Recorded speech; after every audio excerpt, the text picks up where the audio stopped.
Hello दोस्तों, नमस्कार। मैं आज समग्र रिपोर्ट कार्ड के बारे में बताने वाली हूँ। इसी को होलिस्टिक कार्ड भी बोला जाता है। कक्षा पहली से पाँचवीं तक के लिए समग्र रिपोर्ट कार्ड कैसे बनाएं? हम पिछले साल कक्षा पहली से तीसरी तक समग्र रिपोर्ट कार्ड बनाए थे। इस साल हम कक्षा पहली से पाँचवीं तक अंकसूची समग्र रिपोर्ट कार्ड बना रहे हैं। कक्षा पहली से पाँचवीं तक सभी कक्षा का समग्र रिपोर्ट कार्ड एक ही जैसे बनेगा। पैटर्न सभी का एक ही है, जिसमें देखिए समग्र रिपोर्ट कार्ड स्कूल का नाम लिखना है, उसके बाद फिर विद्यार्थी का नाम लिखना है, दाखिल सब फिल करना है, उसके बाद जन्मतिथि फिल करना है, माता पिता का नाम फिल करना है, उसके बाद मोबाइल नंबर, बड़ा होकर क्या बनना चाहता है उसको फिल करना है, उसके बाद साला लगे दिनों की संख्या, उपस्थिति, उसके बाद माह का नाम, ऊंचाई और वजन। जुलाई में ऊंचाई वजन करना है, अक्टूबर में, जनवरी में, अप्रैल में। हम अब इधर देखते हैं। व्यक्तिगत विशेषताएं संबंधी रिकॉर्ड का संधारण करना है। वर्तमान स्थिति में बच्चा का आकलन करना है, अवलोकन करना है और माह का नाम लिखना है। बच्चे का हम कौन कौन से माह में अवलोकन किए। अगस्त में अवलोकन हुआ, सितंबर में अवलोकन किया गया, दिसंबर में अवलोकन किया गया, जनवरी में अवलोकन किया गया, मार्च में अवलोकन किया गया। ये सब शिक्षक के द्वारा किया गया। अब इधर नीचे देखते हैं, हम पालक का अभिमत दर्ज करेंगे। शिक्षक सहयोग करेगा उसमें, तो ये पालक बताते जाएगा। उसके बाद शिक्षक सहयोग करेगा पालक का। तो अगस्त में किया शिक्षक ने सहयोग पालक का, सितंबर में किया, दिसंबर में किया, जनवरी में किया, मार्च में किया। हमको 8 लर्निंग आउटकम मिला है। हिंदी में 8 लर्निंग आउटकम और गणित में 8 लर्निंग आउटकम। तो ये 8 लर्निंग आउटकम को हमको तिमाही में, छमाही में, वार्षिक में, तीनों में बांटना है। तो हम देखिए, हमको हमारा कुल 8 लर्निंग आउटकम है और प्रति लर्निंग आउटकम के लिए, एक लर्निंग आउटकम के लिए हमको 5 अंक मिला है। तो 8 पंचे 40 अंक, पूर्णांक 40 होगा। तो हम अभी तिमाही में 2 लर्निंग आउटकम ले रहे हैं। 2 लर्निंग आउटकम लिख दिए। पूर्णांक 5 दूने 10 हो गया। उसके बाद सीखे गए लर्निंग आउटकम 2 हुआ। तो हमारा बच्चा कितना सीखा है हम यहाँ देख लेते हैं। पहला स्तर में है तो वह अच्छा से प्रदर्शन नहीं कर पा रहा है, और स्तर दूसरा में है तो थोड़ा मदद करने से कर पा रहा है, शिक्षक मदद कर रहा है तब बच्चा कर पा रहा है। और तीसरा स्तर में है तो बच्चा बेझिझक कर रहा है, समझ के साथ कर रहा है, पूरी तरह कर रहा है। तो हमारा बच्चा देखिए, हम 2 लर्निंग आउटकम लिए, उसमें से हमारा बच्चा पहला लर्निंग आउटकम में तीसरा स्तर में है, दूसरा लर्निंग आउटकम में भी तीसरा स्तर में है। तो 5 और 5 10 हो गया। ये देखिए हमारा पूर्णांक 10 आ गया। 10 में 10 नंबर। अब हम देखते हैं छमाही के लिए।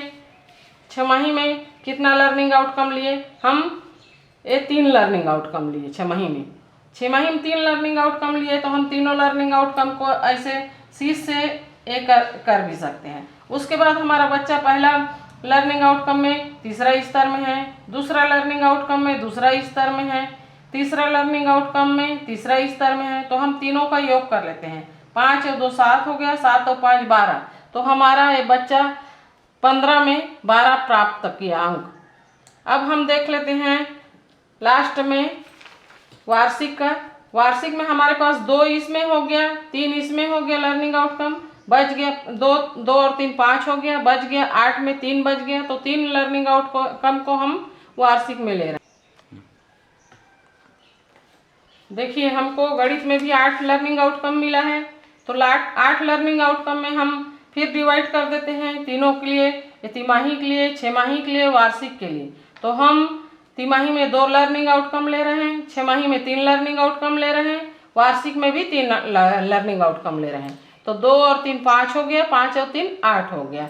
फिर इसमें भी ले लेते हैं। पहला हमारा लर्निंग आउटकम में बच्चा 2 अंक लाया है, दूसरा लर्निंग आउट में स्तर में तीसरा में है तो 5 अंक लाया, 5 और 2 7 हो गया। ये देखिए हमारा 7 अंक लिख दिए हैं।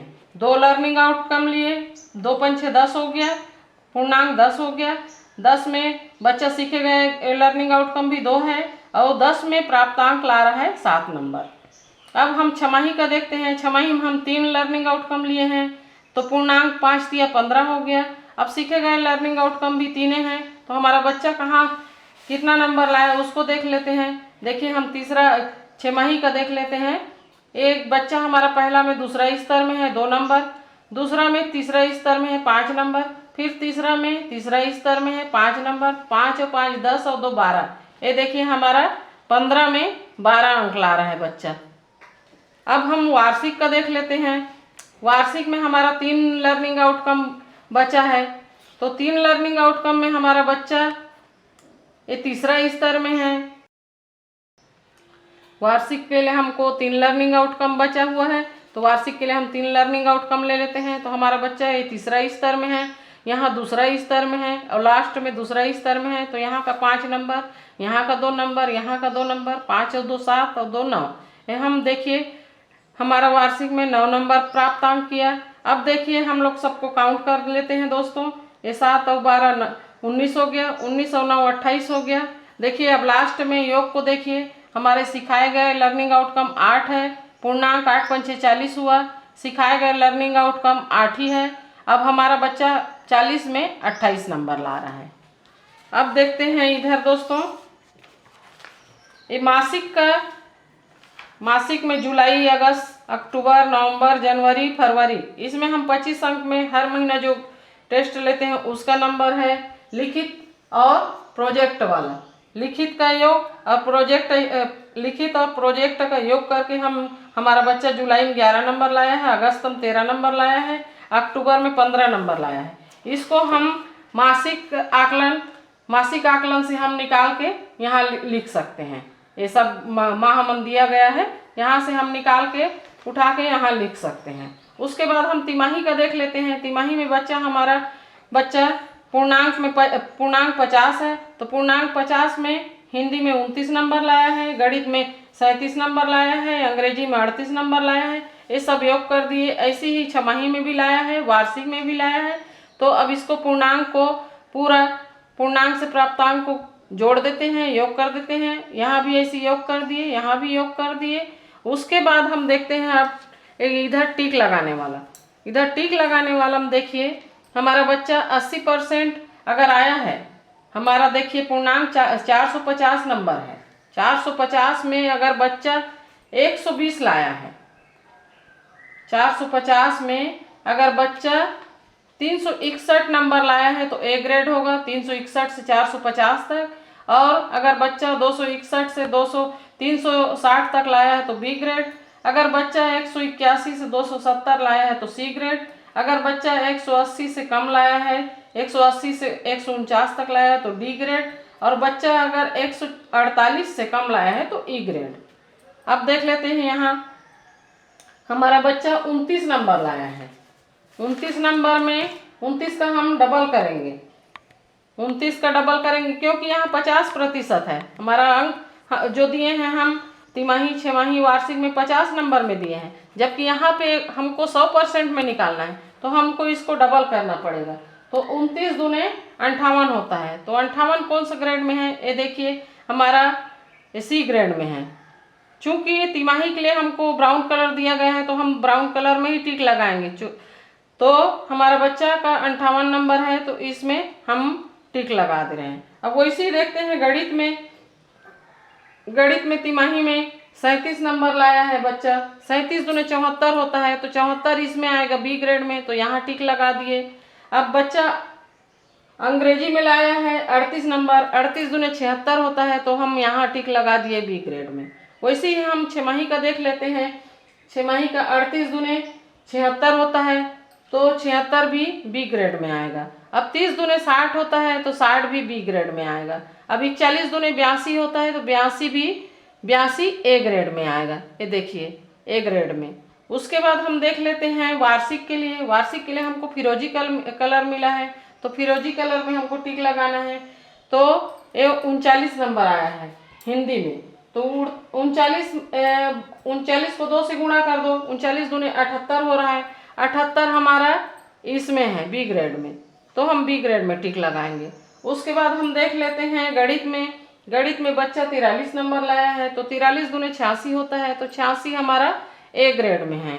अब उसके बाद अंग्रेजी का देख लेते हैं। अंग्रेजी में 42 नंबर लाया है तो 42 दूने 84 होता है, 84 हमारा ए ग्रेड में है। अब हमारा तिमाही का निकल गया, छमाही का निकल गया, ये वार्षिक का निकल गया। अब हमको कुल योग का ग्रेड निकालना है, ये तिमाही का, छमाही का, वार्षिक का। तो हमको तिमाही, छमाही, वार्षिक कुल ग्रेड के लिए हमको गुलाबी कलर दिया गया है। तो हमारा बच्चा ये 450 देख रहे हैं दोस्तों, 450 में हमारा बच्चा 337 लाया है। 337 किस ग्रेड में है? देखिए हमारा बच्चा 337 लाया है, तो हमारा बच्चा 400 में 337 यहाँ आएगा बी ग्रेड में। 271 से 360 तक के बीच वाला बी ग्रेड है। तो हमारा बच्चा बी ग्रेड में आया, तो हम बी में टिक लगाएंगे। अब हमारा पूरा काम कंप्लीट हो गया। ठीक है दोस्तों, धन्यवाद।